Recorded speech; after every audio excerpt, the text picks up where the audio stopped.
தனுசு ராசிக்காரர்களுக்கு இந்த வருடம் எப்படி இருக்க போது ஒரு சீட் எடுத்துருங்க சார். 50+. தனுசு ராசிக்கு 50-ஆ இருந்தாருன்னா 10-ஆ இருந்தாருன்னா 30-ஆ இருந்தாருன்னா சும்மா அதிர்து இல்லை, ரஜினிகாந்த் மதிர் தான். ஏன்னா 12 வருஷத்துக்கு ஒரு முறை கட்டாயமாக இவர்களுக்கு நீண்டகால கனவாக இருக்கக்கூடிய வீடு நனவாகும். தனுசு ராசியோட கேரக்டர் நிறைய இடத்துல பெருந்தன்மையாக போகக்கூடியவர்கள். அவர்களுக்கு இந்த சித்திரை மாத பிறப்பு எப்படி இருக்கும் போது அதுலயும் 30லேருந்து 50 இந்த அழகி படத்துல ஒரு பாட்டு வரும், உன் குத்தம்மா ஏன் குத்தம்மா யார குத்தம் சொல்லு. ஏன்னா சனியும் ராகுவும் மேம் தனுசு ராசிக்காரர்களுக்கு லவ் சிக்னல் என்ன மேம்? லவ்வா இருந்தாலும் ரிலேஷன்ஷிப்பா இருந்தாலும் அதுல பிரேக்கப் வர்றதுக்கு ஒரு வழியும் வாய்ப்பு. தனுசுல பிறந்தவர்கள் இந்த 20 வயசுக்கு உட்பட்டவங்க ஏதாவது ஒரு விஷயத்தை சாதிப்பதற்கு சரியான களம் கிடைக்கின்ற வருடம். என குரு பகவான் தனுசு ராசிக்காரர்களுக்கு மணி மீட்டர் என்ன சார்? அதிகம். முதல் கார்டே ரொம்ப தெளிவாக வந்துருச்சு. ஏன்னு கேட்டீங்கன்னா கலர் அப்படின்னு பாத்தீங்கன்னாக்கா தனுசு ராசி பொறுத்த வரைக்கும் மஞ்சள் வண்ணம் மிக சிறப்பா. திருமணத்திற்காக காத்திருப்போம். கிட்டி மேளம் கொட்டிய தீரும். அதிர்ஷ்டம் நிச்சயமாக உங்களுக்கு தேடி வருதுமா. சேமிப்பு ஆறு முதலீடு சிறப்புகளை ஏற்படுத்தி தரும். அரசு வேலை புதுசா முயற்சி பண்றவங்களுக்கு கொஞ்சம் தீவிரமா முயற்சி பண்ணுமா. ஆல்ரெடி வேலையில இருக்காங்க அப்படின்னா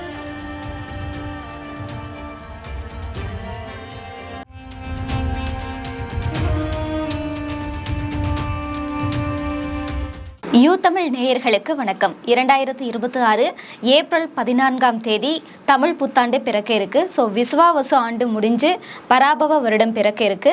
இந்த பராபவ வருடம் மேஷம் முதல் மீனம் வரை இருக்கக்கூடிய 12 ராசிகளுக்கும் என்ன மாதிரியான பலன்களை ஏற்படுத்தி கொடுக்க போகுது அப்படின்றதோட சேர்த்து பொது பலன்கள் இந்த வருடம் என்னென்ன விஷயங்கள்லாம் நிகழ இருக்கு அப்படின்றத சொல்றதுக்காக 4 பிரபல ஜோதிடர்கள் நம்மளோட நிகழ்ச்சியில இணைஞ்சிருக்காங்க. வெல்கம் பண்ணிடலாம். முதலாவதா தெய்வீக ஜோதிடர் ஏஆர் பாலகிருஷ்ண ரெட்டி சார் இணைஞ்சிருக்காங்க. வணக்கம் சார். குரு பிரம்மா, குரு விஷ்ணு, குருதேவோ மகேஸ்வரஹ, குரு சாட்சாத் பரபிரம்மா, தஸ்மை ஸ்ரீ குருவே நமஹ. என் அன்பு நேயர்கள் அனைவருக்குமே தமிழ் புத்தாண்டு வாழ்த்துக்கள். வாழ்க வளமுடன். All the best. அடுத்ததா ஆன்மீக சொற்பொழிவாளர் மற்றும் ஜோதிடர் டாக்டர் தீபா அருளாளன் மேம் இணைஞ்சிருக்காங்க. வணக்கம் மேம். வணக்கம்மா. அனைவருக்கும் இனிய தமிழ் புத்தாண்டு நல்வாழ்த்துக்கள். அடுத்ததா ஜோதிட சிரோன்மணி பேராசிரியர் டாக்டர் ரேவதி ராஜேஷ் கண்ணா அவர்கள் இணைச்சிருக்காங்க. வணக்கம் மேம். சர்வ மங்கள மாங்கல்யே சிவே சர்வார்த்த சாதகே சரண்யே திரியம்பகே கௌரி நாராயணி நமஸ்துதே. அனைவருக்கும் தமிழ் புத்தாண்டு தின வாழ்த்துக்கள். நன்றி. அடுத்ததா ஜோதிடர் MS ராமலிங்கம் சார் அவர்கள் இணைச்சிருக்காங்க. வணக்கம் சார். யூ தமிழ் நேயர்களுக்கு இனிய பராபவ வருடத்தின் இனிய புத்தாண்டு நல்வாழ்த்துக்கள். எல்லோரும் நலமாக வாழ இறைவனை வேண்டுவோம். முதல் சுற்று, இந்த சுற்றுல 4 சீட்டுகள் நம்ம போட்டு வச்சிருக்கோம். ஸோ அஸ்ட்ராலஜர்ஸ் ஒவ்வொருவருமே ஒரு சீட் எடுக்க போறாங்க. அதுல என்ன ஏஜ் வரப்போகுது அப்படின்றத பார்த்துட்டு அந்த செட் ஆஃப் பீப்புளுக்கு என்ன மாதிரி ப்ரெடிக்ஷன் அப்படின்றத சொல்ல போறாங்க. பார்க்கலாம். சார் தனுசு ராசிக்காரர்களுக்கு இந்த வருடம் எப்படி இருக்க போது ஒரு சீட் எடுத்துருங்க சார்.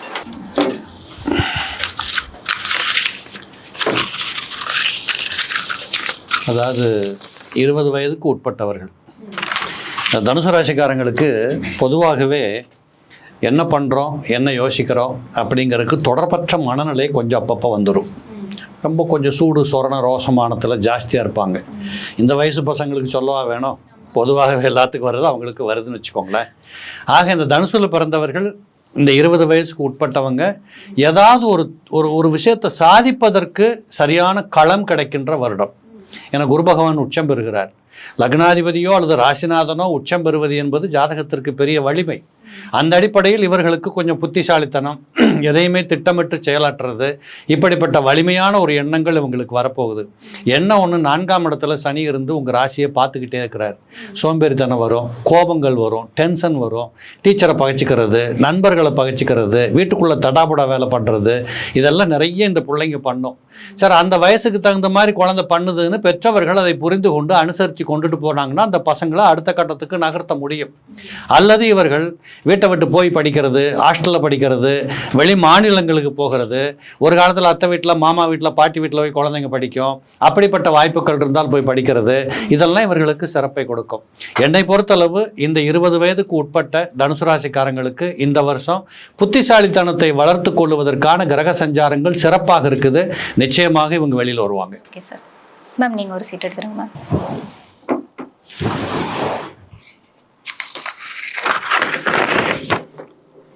தனுசு ராசி காலபுருஷனுக்கு பாக்கியஸ்தானம் அப்படின்னு சொல்லக்கூடியது.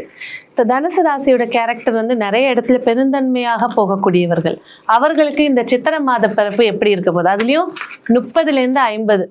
இந்த அழகி படத்துல ஒரு பாட்டு வரும், உன் குத்தம்மா ஏன் குத்தம்மா யாரை குத்த சொல்லு. ஏன்னா சனியும் ராகுவும் தனுசை பார்க்குறாங்க. அதே போல குரு பகவான் ராசிநாதனே பாதகத்துல உட்காந்துப்பாங்க. இவங்க தொட்டா குத்தம். இப்போ கடந்த ஆண்டு வரைக்கும் தொட்டா குத்தம், எது செஞ்சாலும் பிரச்சனை. அதுலேயும் வாக்கால தொழில் செய்யக்கூடியவங்க ரொம்ப இன்னல்களை சந்திச்சிருப்பாங்க. ஆனால் இந்த குரு பயிற்சி தன் ராசிக்கு 8ல் மறைஞ்சாலும் நிறைய அறிவாற்றல்கள், நிறைய விஷயத்த தைரியமாக ஃபேஸ் பண்ணக்கூடியது, பொருளாதார ரீதியான தடைகள் நிவர்த்தி. அதாவது பணபரஸ்தானத்திலே குரு பகவான் போறாரு. இவங்க தொட்ட காரியங்கள் வருமானத்தை ஏற்படுத்தி கொடுக்க போகுது. 30 வயசு ஆயிடுச்சு, இப்போ போய் நீ என்ன பிஸ்னஸ் பண்ண போற அப்படின்னு கேட்குறவங்களுக்கு கூட பிஸ்னஸ் ஒன்று சின்னதாக ஆரம்பிச்சு ஜெயிச்சு காட்டக்கூடிய காலகட்டம். இது வரைக்கும் என் வாழ்க்கையில் விசிட்டிங் கார்டே இல்லைங்க அப்படின்னு சொன்னவங்க கூட விசிட்டிங் கார்டு அடிச்சு தன்னோட பெருமையை காட்டக்கூடிய ஒரு காலகட்டம். வாழ்க்கை துணையுடைய ஆரோக்கியத்துல கொஞ்சம் கவனம் எடுத்துக்கணும். திருமண பேச்சுவாதத்துல நிதானத்தை ஹேண்டில் பண்றது இன்னும் சிறப்புகளை ஏற்படுத்தி கொடுக்கும். அதுலயும் முயற்சி ஸ்தானத்துல ராகு உட்கார்ந்துருக்கிறது ஜாதக ரீதியாக எந்தெந்த பிரச்சனைகளுக்கோ அதுக்கு பரிகார சாந்தி பூஜை செய்து கொள்வதற்கான சரியான நேரம். Okay ma'am. மேம் நீங்கள் ஒரு சீட் எடுத்துருங்க மேம்.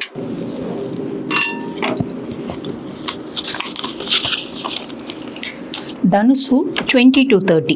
20 to 30 அப்படின்னும் போது வாழ்க்கையை ஆரம்பிக்கிறது. படிச்சு முடிச்சிருப்பீங்க, நம்ம லைஃப் என்ன அப்படின்னு பிளான் பண்ணக்கூடிய வருஷம் அப்படின்னு சொல்லலாம். இப்போ 21 இருந்தாலும் 22 இருந்தாலும் 24 இருந்தாலும் இந்த காலகட்டம் நீங்கள் வேலை அப்படின்னு தேடுறீங்க அப்படின்னா 6ஆம் மாதம் வரைக்கும் உங்களுக்கு கண்டிப்பாக சில பல இடையூறுகள் இன்னல்கள் அப்படின்றது இருக்கதாங்க செய்யுது. காரணம் என்ன அப்படின்னா சனி பகவான் அர்த்தாஷ்டம சனியா இருக்கார். அர்த்தாஷ்டம சனி அஷ்டம சனி கொடுக்கக்கூடிய கெடுபலன்களை பகுதி சாலிடா கொடுப்பாரு. அப்ப குடுகுடுன்னு ஓடுனீங்க அப்படின்னா கூட தடுக்கி எழுந்து ஓடுவீங்க. ஐயோ தடுக்கி தடுக்கிட்டே அப்படின்னு உட்கார்ந்துட்டீங்கன்னா உட்கார்றதுக்கான வழியும் வாய்ப்பும் உண்டு. அதுல கவனம் அப்படின்றத வச்சுக்கோங்க. 6ஆம் மாசத்துக்கு மேல குருனோட பார்வை வந்து பாத்தீங்கன்னா சனி மேல படுறதுனால சனி ஆல்மோஸ்ட் நல்லிஃபை ஆயிடுறாரு. அப்ப சனியை பத்தின கவலை உங்களுக்கு இல்ல. அதுக்கப்புறம் ராகு 3ஆம் பாவம். ஒரு விஷயத்த நம்ம வந்து பாத்தீங்கன்னா முயற்சி பண்றீங்க, தீவிரமா முயற்சி பண்றீங்க. நிறைய நேரம் என்ன ஆகும், நம்மளுக்கு சம்பந்தமே இல்லாத விஷயமா இருக்கும், நமக்கு அது வந்து ஒத்தே வராது. அதுல உங்களோட தீவிர முயற்சி அப்படின்றது இருக்கும். ஸோ அனலைஸ் பண்ணிட்டு முயற்சி பண்ணுங்க. அதே மாதிரி உங்க தம்பி தங்கச்சியை நம்பி நீங்க ஒரு பெரிய பொறுப்பு இல்ல ஒரு பெரிய விஷயத்த ஒப்படைக்கிறீங்க, செய்ய சொல்றீங்க அப்படின்னா அதுல தப்பு நடக்கிறதுக்கும் வழியும் வாய்ப்பும் உண்டு. தம்பி தங்கச்சியோட ஆரோக்கியத்துல கொஞ்சம் கவனம் அப்படின்றது வேணும்.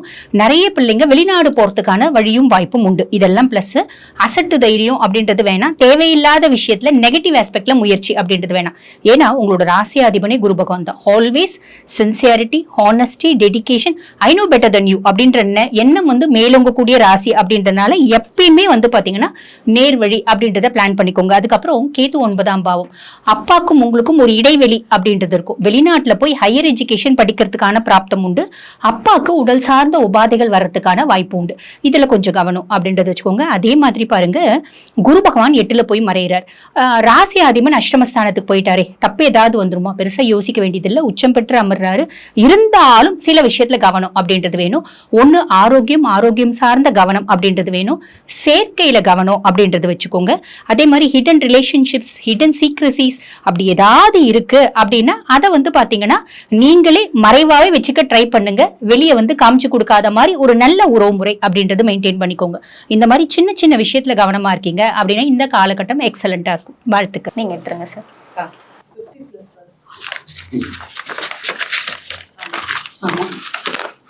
50+. தனுர் ராசிக்கு 50 இருந்தார்னா, 10 இருந்தார்னா, 30 இருந்தார்னா சும்மா அதிர்து இல்லை, ரஜினிகாந்த் மதிர் தான்.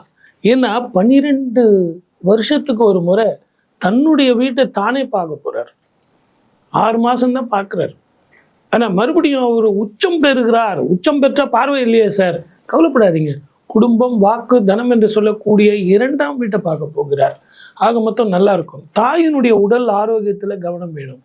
இடம் விட்டு இடம் மாறலாமா, ஊர் விட்டு ஊர் போகலாமா, அட்லீஸ்ட் பெங்களூர், மைசூர் போகலாமா அப்படின்னா தாராளமாக போகலாம்.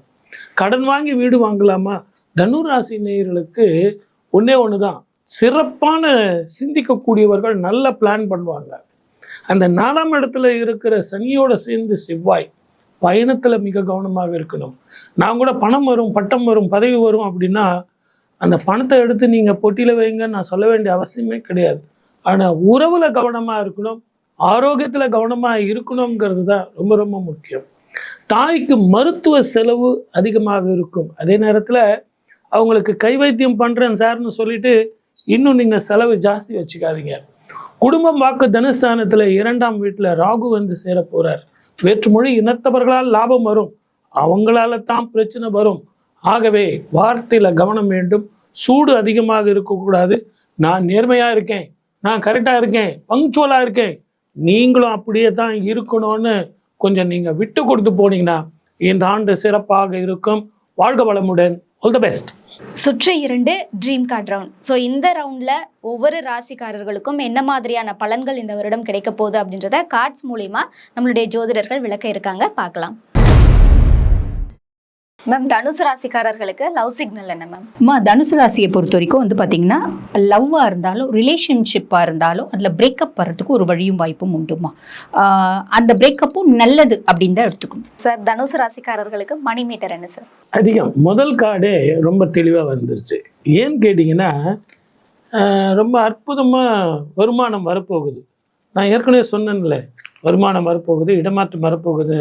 ஆகவே வீடு கட்டுறது, வாகனங்கள் வாங்குறது, வருமானம் வந்தால் என்ன பண்ண போகிறீங்க? ஆகவே அற்புதமான சுப செலவுகள் காத்துக்கிட்டு இருக்கு. சார், தனுசு ராசிக்காரர்களுக்கு ட்ரீம் கார்டு என்ன சார்? கட்டாயமாக இவர்களுக்கு நீண்டகால கனவாக இருக்கக்கூடிய வீடு நனவாகும். உறுதியாக வீடு வாங்கலாம். மேம், தனுசு ராசிக்காரர்களுக்கு லக்கி பிக்ல லக்கி கலர் என்ன, லக்கி நம்பர் என்ன? ஸோ லக்கி கலர் அப்படின்னு பார்த்தீங்கன்னாக்கா தனுசு ராசியை பொறுத்த வரைக்கும் மஞ்சள் வண்ணம் மிக சிறப்பான ஒரு அம்சத்தை ஏற்படுத்தி கொடுக்கும். ஒரு கச்சிஃபாவது யூஸ் பண்ணிக்கிறது சிறப்புகளை ஏற்படுத்தி கொடுக்கும். லக்கி நம்பர் அப்படின்னு பார்க்கும்போது பார்த்தீங்கன்னாக்கா 3ஆம் எண்ணும் 6ஆம் எண்ணும், இந்த 2 எண்ணும் அவங்களுக்கு வந்து ஃபர்ஸ்ட் 3ஆம் எண் சிறப்பை ஏற்படுத்தி கொடுக்கும், 6ஆம் எண் அதுக்கு அடுத்த நிலையை ஏற்படுத்தி கொடுக்கும். சுற்று 3. இந்த சுற்று வந்து லைஃப் கார்டு ரவுண்ட். இதில் வந்து ஒவ்வொரு ஜோதிடர்கள்கிட்டையும் நம்ம 3 கேள்விகள் கேட்க போகிறோம். அதுக்கு ஒன்லைனில் அவங்க எப்படி இருக்கும்ன்ற பலன்களை நமக்கு சொல்ல போகிறாங்க, பார்க்கலாம். மேம், உங்களுக்கான கொஸ்டின்ஸ் மேம். அரசு வேலை புதுசாக முயற்சி பண்ணுறவங்களுக்கு கொஞ்சம் தீவிரமாக முயற்சி பண்ணணுமா. ஆல்ரெடி வேலையில் இருக்காங்க அப்படின்னா ஹையர் அஃபிஷியல் கிட்ட கொஞ்சம் விட்டு கொடுத்து நடந்துக்கணும், இல்லைன்னா காம்ப்ளிகேஷன் வரதுக்கான வாய்ப்பு அதிகம். Okay ma'am. குழந்தை பாக்கியம் நிறைய பேர் கிடைக்கிறதுக்கான பிராப்தம் இருக்குமா, கொஞ்சம் மெனக்கடணும். மருத்துவ செலவு அப்படின்றது தேவை. மனநலம் தைரியம் ரொம்ப வேணுமா. தைரியமும் தன்னம்பிக்கையும் நிறைஞ்ச ராசியா இருந்தாலும் இந்த காலகட்டத்தில் எக்ஸ்ட்ரா தைரியமும் தன்னம்பிக்கையும் தேவை. சார், உங்களுக்கான கொஸ்டின் சார். வேலை தேடுபவர்கள் நிச்சயமா நல்ல வேலை கிடைக்கும். புதிய தொழில் தொடங்குபவர்கள் ஒரு உற்சாகத்தோட நீங்க ஆரம்பிச்சீங்கன்னா இது வந்து நிரந்தர தொழிலா அமையும். திருமணத்திற்காக காத்திருப்பவர் கிட்டி மேளம் கொட்டியே தீரும். சேமிப்பு ஆர் முதலீடு முதலீடு சிறப்புகளை ஏற்படுத்தி தரும். உறவுகள் உறவுகள் அப்படின்னு சொல்லும் போது பார்த்தீங்கன்னா நிறைய முகத்திரைகள் கிழிக்கக்கூடிய காலகட்டமாக இதை ஏற்படுத்தி தரும். ஆரோக்கியம் ஆரோக்கியம் அப்படின்னு பேசும்போது பார்த்தீங்கன்னாக்கா இந்த சுகரு, இந்த ரெகுலராக போடக்கூடிய மாத்திரைகளை கவனமாக எடுத்துக்கணும். இன்னைக்கு நான் நல்லா இருக்கேன், இன்னைக்கு நான் மாத்திரை எடுத்துக்க மாட்டேன்னு சொல்லும் போது தான் பிரச்சனைகள் அதிகமாகும். Okay ma'am. சார், உங்களுக்கான கொஸ்டின் சார். ஆன்லைன் வியாபாரம் தைரியமாக பண்ணலாம், நல்லா பண்ணலாம். ஏற்கனவே பண்ணிக்கிட்டு இருக்கிறவங்களுக்கு சிறப்பான லாபங்களும் இந்த வருஷத்தில் உண்டு. அதிர்ஷ்டம் நிச்சயமாக உங்களுக்கு தேடி வருதுமா. தாராளமாக மனசை விசாலமாக வச்சுக்கிட்டு ஒரு காரியத்தை அணுகுனாங்கன்னா வெற்றி பெறலாம். Okay sir. மாணவர்கள் மாணவர்களுக்கு சிறப்பான காலகட்டம். வெளியூர் போகிறது, வெளிநாடு போகிறது, படிக்க போகிறது, படித்தவங்களுக்கு வேலை வாய்ப்பு அனுகூலமாக இருக்கும். எவ்வளவு சதவிகிதம் நற்பலன்களை இந்த வருடம் ஏற்படுத்தி கொடுக்கும்? 85% நான் கொடுக்கலாம். நன்றி சார்.